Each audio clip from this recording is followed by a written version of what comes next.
Nafiisa Maxamud Shirwac oo kamid ah haweenka reer Somaliland ee damaca siyaasadeed leh ayaa ku dhawaaqday inay tahay musharax u taagan Golaha Wakiiladda Somaliland. Madal ballaaran oo ay ka soo qayb galeen siyaasiyiin haween waxgarad iyo qaybaha kala duwan ee bulshada oo ka dhacday Hotel Mansour ayaa ugu horeyn xubnihii halkaasi ka hadlay waxay muujiyeen taageerada ay u hayaan musharax Nafiisa Shirwac. waxaan rajaynayaa Nafiisa waa qof aqoon-yahana waa qof bulshada in badan u soo shaqaysay humanitarian ka soo shaqaysay bulshadaas oo dhan garanayso iyada iyo kuwa kale oo badan marka in la soo baxno waxaynu u baahanay miiska inaga yaala weynu helayna marka waxaan doonayaa inaynu codkeena ballan qaadno oo maanta halkaas ballan kaga tagno gabadha inankeedu sharaxay odaygeedu sharaxo ay maanta ballankay qaaday ay fuliso berri hadii la hayraado waxaan rajaynayaa ilaahayna ka baryayaa inay inanta iyo hadlaha kale iyo dad badan oo rag wanaagsan inoo soo baxaan oo dadka qalbiga ku haya oo u tagayn inay ku xoogsadaan inay dadka u shaqeeyaan taga marka gurigiina yaani ku qadan hablo laakiin waxaan ka ballan qaadayaa maanta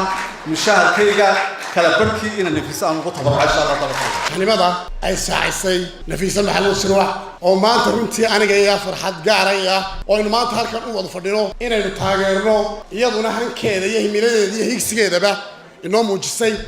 inay maanta u taagan tahay Golaha Wakiiladda ee soo socda muddada dhow ee nagu soo foolay soo dhaweynaya aad baan ugu rajaynayaa inay ku guuleysato inaan codkayga ku taageero in badan baan raga taageerno maanta diyaar waxaan u nahay inaan dumarka ku xoojino codkayga siino Nafiisa wax badan ku dooran doona iyadoo aan isleeyahayba Nafiisiyadu dhinacaana eegin malaa bahweynteedii dawadaag baa ku filan hadday maanta oo baxaan tiradina saamayo dadweynaha soo ku maraysa waxaan leeyahay dimuqraadiyadda iyo meesha nirkoorka qabyaaladda ku jabinayna dawladda ka bilaabato Nafiisiin cid kale u baahan dhowr sano kuna qof maraysa Nafiis cid kale u baahan Nafiisa hankeedaas aan u rajaynayaa guul haddii khayr ugu jiro insha Allah taala anagu ka xisbi ahaan xisbiga u cid diyaar waxaan u nahay inaan haween badan soo sharaxno Golaha Wakiiladda iyo kuwa deegaanka intaba musharax Nafiisa Maxamud Shirwac ayaa iyaduna tilmaantay in hankeeda siyaasadeed xilligan yahay in ay isku soo sharaxdo tartanka Golaha Wakiiladda Somaliland runtii farxad aad iyo aad u weyn ayay ii tahay inaan maanta hortiina taaganahay isla markaana aan hortiina kaga dhawaaqayo inaan ahay musharax u taagan doorashada Golaha Wakiiladda Jamhuuriyadda Somaliland ee fooday lagu soo haysa isla markaana la qaban doono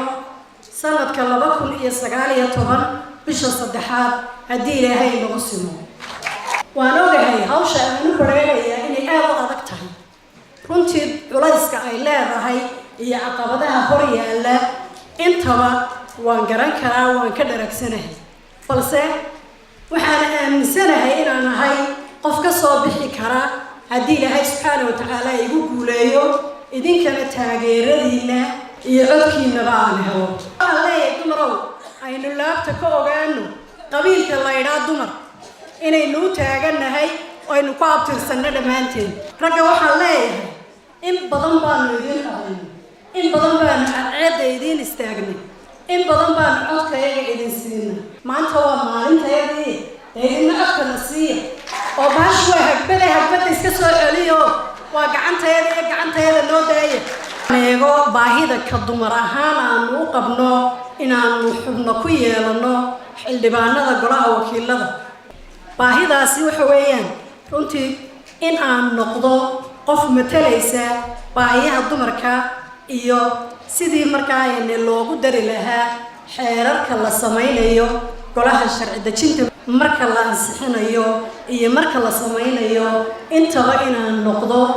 qof u taagan baahiyaha dumarka haddaba sanadahan dambe haweenku waxay yeesheen dhiiranaan ay ku soo bandhigayaan damacooda siyaasadeed inkastoo aanay gaadhin halkii loo baahnaa haddana dadaalku waa muuqda oo waa mid aan la daahi karin hodan bahdoon Sab TV Hargeysa.